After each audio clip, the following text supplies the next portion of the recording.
नमस्कार, मी डॉक्टर मिलिंद हिरवे, स्त्रीरोग तज्ञ, हिराई हॉस्पिटल, पेठ वडगाव, जिल्हा कोल्हापूर. आज गर्भावस्थेच्या प्रारंभिक 3 महिन्यांमध्ये काय समस्या उत्पन्न होतात आणि त्याचं निराकरण कसं करावं याविषयी बोलणार आहोत. गर्भधारणेच्या सुरुवातीच्या महिन्यांमध्ये अनेक समस्या निर्माण होतात.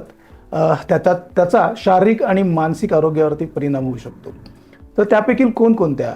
तर पहिलं म्हणजे मॉर्निंग सिकनेस, ज्याला उलट्या मळमळ असं आपण म्हणतो.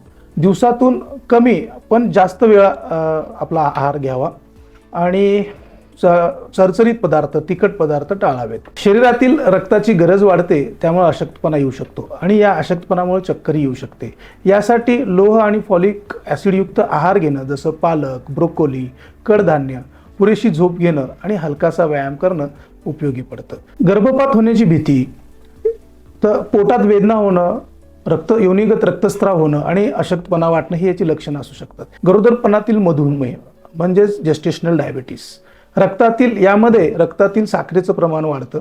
याच्यासाठी आपण साखर कमी असलेला आहार घ्यायचा, नियमित व्यायाम करायचा आणि डॉक्टरांच्या मार्गदर्शनानुसार सुचवलेली औषधं सुचवल्याप्रमाणे घ्यायची. धन्यवाद.